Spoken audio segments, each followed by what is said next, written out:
चांदपुर गांव में 3 पक्की सहेलियां संजना, आराध्या और आयुषी रहती थी।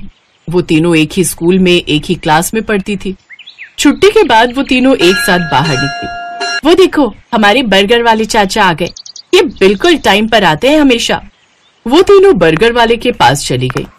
बोल संजना, क्या खाएगी तू? बर्गर, मोमोज या पानी पूरी? इतने में उसी थोड़ी दूरी पर एक दूसरी लड़की बीच में बोल पड़ी। अरे वो बेचारी क्या बताएगी, वो तो बेचारी तुम दोनों के सहारे ही चाचा के बर्गर के ठेले के पास आ जाती है। अगर तुम दोनों अमीर सहेलियां उसकी जिंदगी में ना होती तो वो आज तक बर्गर की शक्ल तक नहीं देख पाती। इतना सुनते ही आराध्या और आयुषी मुस्कुराई और उस लड़की के पास चली गई। आप दोनों मेरे पास क्यों चली आई? जाओ जाओ, अपनी गरीब सहेली को बर्गर पिज्जा खिलाओ। उसके इतना बोलते ही आराध्या और आयुषी ने उस लड़की को मारना शुरू कर दिया। उन दोनों लड़कियों को रोकते रहे लेकिन वो लड़कियां नहीं रुकी और उसे मारती रही। तूने ही कहा था ना कि हम दोनों बहुत अमीर हैं। ये ले पैसे, अपना इलाज करा लेना।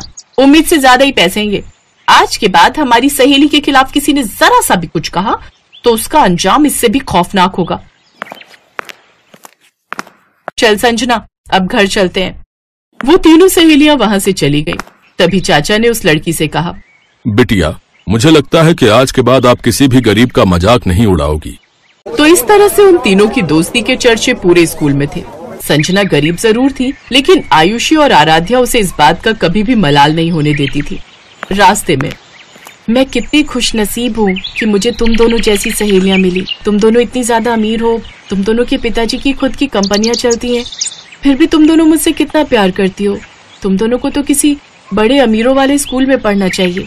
अगर आगे से खुद को गरीब कहा तो मैं तेरा भी वही हाल करूंगी जो उस लड़की का किया था। तो इस तरह से उन तीनों की दोस्ती चलती रही। दिन बीतते गए और एक दिन संजना के गांव में बहुत भयंकर बाढ़ आ गई। 2-3 दिन संजना स्कूल नहीं आई। एक रोज छुट्टी के समय, आयुषी 3 दिन हो गए संजना स्कूल नहीं आई। चल उसके गांव चलते हैं, कहीं बारिश की वजह से बुखार तो नहीं आ गया। वो दोनों पैदल संजना के गांव की तरफ निकल पड़ी।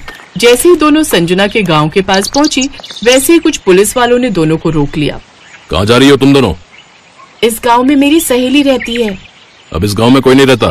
2 दिन पहले इस गांव में भयंकर बाढ़ आई थी जिससे सारे घर बह गए। बहुत सारे लोगों की तो जानें तक चली गईं। जो बच गए वो किसी तरह अपनी जान बचाकर भाग गए। ये सुनकर आराध्या और आयुषी को झटका लगा। पता नहीं बेचारी कहाँ होगी, पता नहीं जिंदा भी होगी या नहीं। ऐसा मत बोल आयुषी, हम जल्द ही उसे ढूंढ निकालेंगे। उन दोनों ने संजना को ढूंढने की खूब कोशिश की पर वो नहीं मिली।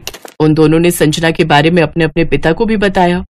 उनके पिता ने पुलिस की मदद ली पर कुछ नहीं पता चला संजना के बारे में। फिर एक रोज स्कूल की तरफ से कहीं टूर जाने वाला था। बच्चों, इस क्लास के सभी लोगों का इस स्कूल में आखिरी साल है।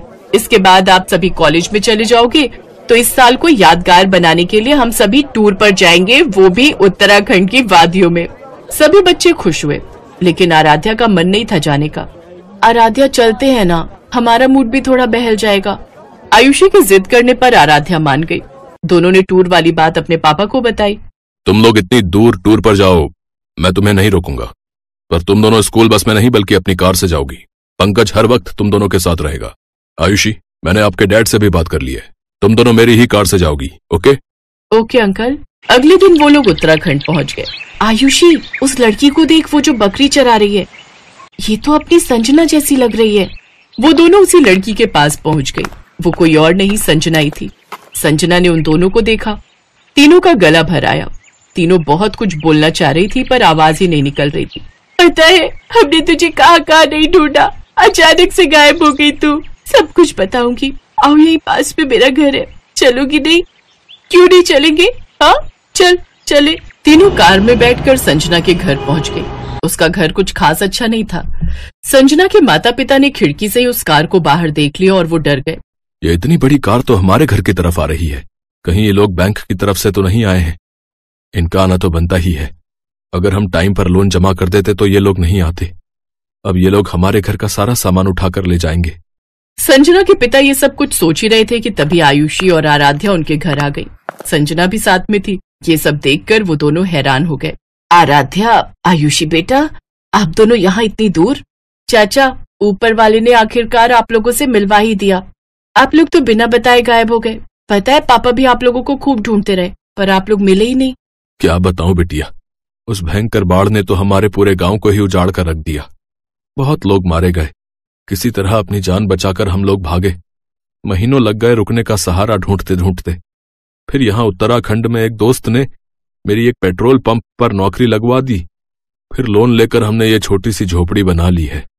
शकुंतला, मुझे तो यकीन ही नहीं हो रहा है कि जो मैं देख रहा हूं वो सच है या कोई सपना। सही कहा आपने।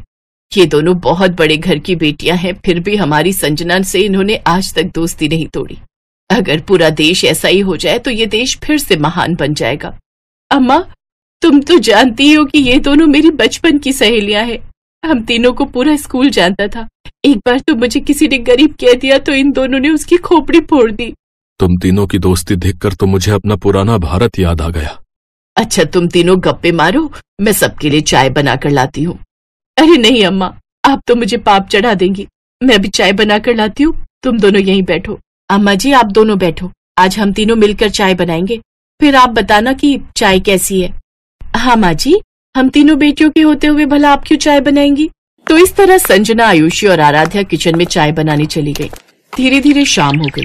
तो ठीक है संजना, हम दोनों ने अब तुम्हारा घर तो देख ही लिया है, अब हम दोनों आते रहेंगे। मेरा मन तो बहुत कर रहा है कि तुम दोनों आज रात यहीं रुक जाओ, पर चाहकर भी मैं तुम दोनों को अपने घर में नहीं रोक सकती। ना ही मेरे घर में बेड है और ना ही अच्छा बिस्तर, जमीन पर गद्दा बिछाकर सोना होगा। तभी उसकी माँ ने कहा, अरे बेटा, रात होने वाली है, इतनी रात में कहाँ जाओगी। क्यों संजना, मैंने सही कहा ना। अब संजना को मजबूरी में हाँ कहना पड़ा। तभी उन दोनों ने अपने अपने पिता को फोन कर दिया। पापा, यहाँ हमें संजना मिल गई, लेकिन वो लोग जिद कर रहे हैं कि आज रात रुक जाओ, तो क्या मैं रुक सकती हूँ? ठीक है, रुक जाओ। मैं तुम्हारे प्रिंसिपल और पंकज से बात कर लेता हूँ। कल मैं भी आ रहा हूँ संजना बिटिया से मिलने। अगले दिन आराध्या के पिता भी आ गए। अरे, आप दूसरे के पेट्रोल पंप पर काम करना बंद कर दीजिए। मैंने अपने गांव के पास ही पेट्रोल पंप खोला है, आप लोग वहीं वापस चलिए, क्योंकि वो पेट्रोल पंप आपको ही मैनेज करना है। तो कुछ महीनों बाद वो लोग अपने पुराने गांव वापस आ गए। संजना के पिता पेट्रोल पंप के मैनेजर बन गए, तो संजना की गरीबी भी खत्म हो गई और वो सब खुशी खुशी रहने लगे।